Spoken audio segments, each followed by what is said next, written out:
Hi and welcome to SCW, the wrestling channel here on YouTube.com. Thank you for choosing the channel and choosing the video. Please subscribe right now. Leave in the comments in the comment section. Please like and share the video as well. Don't usually give reviews for Monday Night Raw, but it is the Raw After Mania, and I'm going to give you my few takeaways from the show for you right now. Not going to do everything in chronological order, so hopefully I don't miss out anything, but if there is anything missed out and you do want to know information about it, you can always drop a question in for Ask SCW later this week. So I think the place to start off with is the main event area. Of course, a lot of things were recapped from WrestleMania, which was good to not really. You didn't really get a lot of those stars on the show that were involved at WrestleMania, but you certainly got the fallout of interviews and people's reactions and stuff like that, and where certain directions of feuds may be going. But with Drew McIntyre was the most interesting of all. Of course, he defeated Brock Lesnar. Instead of having a segment on Raw, his segment was actually featured straight after WrestleMania, which I assume was going to be recorded in the ring for what would be the WWE YouTube page. Of course, he went on to say that he just didn't have an opportunity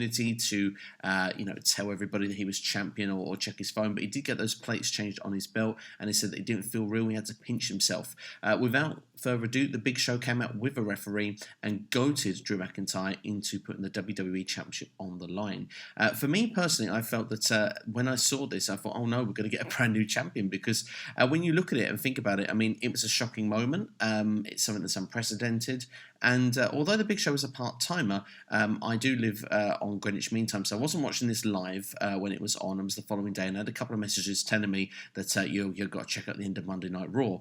So that kind of made me feeling that maybe a title change was looming. So I was kind of invested in my seat watching this. But of course, Drew McIntyre did manage to retain the WWE Championship, thankfully. But I would say, watching the match, it was probably the Big Show's best match in years. There was a feeling that maybe there could be an predictability factor about it, which was quite fun. Maybe for the messages that I had, maybe is what led me to believe that. But we have to remember as well is the Big Show does have a show on Netflix airing this Friday. I believe it's called The Big Show, which of course will be featuring him. So I guess that's why they wanted to get his television appearance in this week. And the fact that they did it just after his match against Brock Lesnar at WrestleMania made it all the more believable that there was a chance the Big Show could actually walk away the victor here. So I do think it's a job well done here from WWE, if I'm brutally honest, although if the championship had changed hands, I would have been saying the complete opposite on this video. But it does solidify quite quickly Drew McIntyre as a strong champion. He's already had one title defense under his belt, which was on the same evening. As it was a dark match, no, it wasn't the main event of WrestleMania, if anyone did start getting those ideas in their mind. And I mean, as you lo and behold, you look at it, I think it was a strong segment, because it's not someone we would have wanted to see as WWE champion. So it really gets you getting behind Drew McIntyre. And I think that's what the aim of this here was, to make Drew a strong babyface champion from the get-go, and I think that they've achieved this here with this moment. Is it someone you want to see continue in the main event picture, the Big Show? No, but I mean, the thing is, he did his job here and he did it perfectly, and hopefully he gets the advertisement he needs as well for the Big Show coming to Netflix, I believe, this Friday.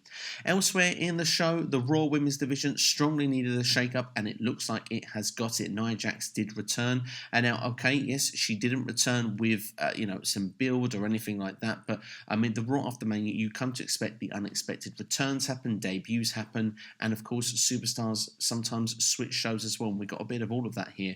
Nia Jax returning with a quick win over Deonna Purrazzo. It was a surprise to see that Purrazzo was defeated so quickly, but you want to make Nia Jax look really strong, and Nia Jax has got the likes of Becky Lynch, of course. We had that infamous scene of what probably started the man's the momentum off her when she was ruled out of Survivor Series, and that was caused by Nia Jax. So we've got a feud there. Shayna Baszler's there, Charlotte Flair. She hasn't moved to NXT at this point, and we've also got Natalya on there, Liv Morgan, Asuka.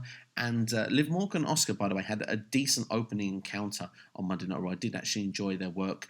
Liv Morgan, of course, did win at WrestleMania weekend, and of course that helps give Asuka a bit of her edge back. So that's why I was a fan of Asuka picking up the victory here. Yes, it's 50-50 booking, but it's 50-50 booking done wisely. Asuka needs to be strong at this particular point to remain a top contender in the Raw side of the women's division.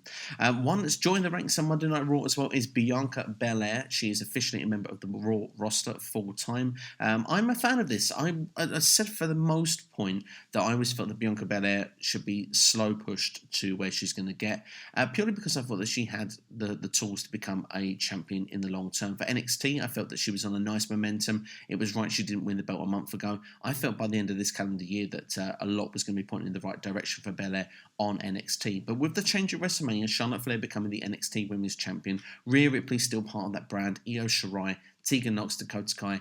There is this question mark of where Bianca Belair will fit in, and Raw was missing a big hole and needing someone to fill those boots, and Bianca Belair is a perfect placement for that. And you have to remember as well, she is also the wife of Montez Ford of the Street Profits. They like to keep couples together in WWE, and this is where they brought her in as well. Now, you could argue the segment was dragged out for me, and it really was. I mean, with the Street Profits, with the tag team title rematch here with Austin Theory and Angel Garza with a DQ finish. This led to Bianca Belair coming out. We had a match with Belair and Zelina Vega, which also had a DQ finish. A lot of interference from both of the heels, protecting one another.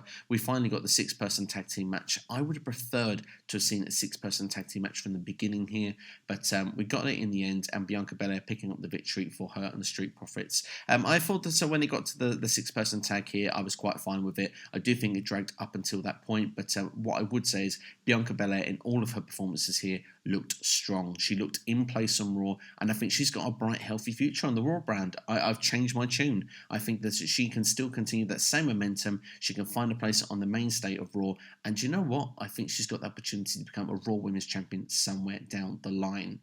One person who switched brands, of course, I said that happened earlier in the video. Apollo Crews was that guy to do that. He seems to switch shows on a draft more times than the Big Show has turned heel in wrestling history. I think Apollo Crews has changed every single time there's been a change to do for brands. But anyway, he's on Raw. He had a lengthy match with Alistair Black. For me, far too long of a match. I understand you want to give Apollo Crews a good showing. You want to build him up. Perhaps for some people, they did that here. He certainly becomes out more creditable than what he did beforehand. But Alistair Black, of course, is the right winner here. And in my opinion, should have got that win 10 minutes earlier. Without adverts, this match was about 20 to 25 minutes. I imagine with adverts on TV, that must have been stretching near 40 to 45. For me, far too long of a match. But I will give the guys their credit and credit where it's due. If people were entertained by this, then fantastic. And yeah, it's good to try and build Apollo Crews up again, but not at the expense of Alistair Black for me. We will see a new tag team going forward, Ricochet and Cedric Alexander. Now, I must admit, not to sound negative, not such a big fan of the idea of the tandem. I think Ricochet has got a lot to offer on his own. That being said, though, they've put these two together as a team. They beat Oney Lorcan and Danny Burch here on this edition of Raw. And I must admit, they did look good as a tandem together. So fingers crossed that the management or creative will get behind them and they can go forward as a solidified tag team here. I mean, at the moment, Raw seems to be a bit lacking on the tag team area, so this could actually be of their benefit. I believe one of AOP is currently out injured, and we haven't seen the Viking Raiders since we've gone to the Performance Centre. So there is a possibility that this can work in their favour.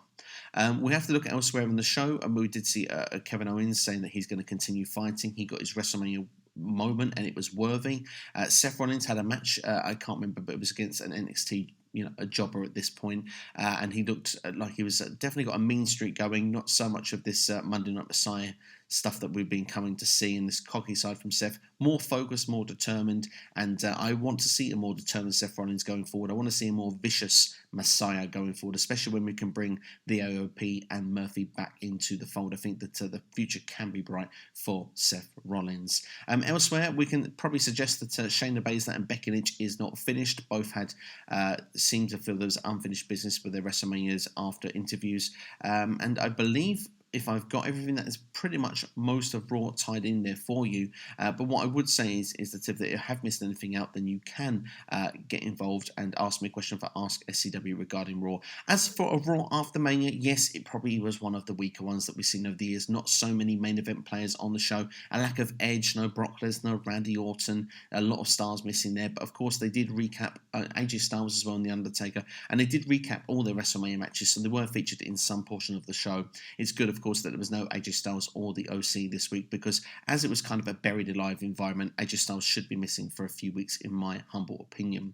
But from the takeaways of Raw and the direction it's going, certainly no build towards Money in the Bank, but at that point, of course, this was pre-recorded. I think from here on in, we probably can see more direction going forward for Money in the Bank. I think Kevin Owens at the moment is a good early shout for that role, but we'll have to wait and see as and when superstars are announced for that match. Will it be just Raw and SmackDown, or will NXT be involved as well? We'll have to wait and see. We should make a quick mention to Charlotte Flair. It looks like that rumour will suggest she will be defending that belt across all three brands. It'll be interesting to see how that will play out. Personally, for me, I'm happy for her to stay on Raw, but I am also happy for her to go to NXT for a few months and just, try and build that division down there, or the division is very well built, but certainly give us some fresh matches and continue to do the great work within that NXT brand. And when she comes back to Raw, she's got Nia Jax, Bianca Belair, Shayna Baszler. She's got some fresh matches she can look forward to further down the line. But yeah, as I say, the Raw Women's division looks a lot stronger. We've got a new tag team to sort of add to the mix, and I guess at the moment that can add some strength.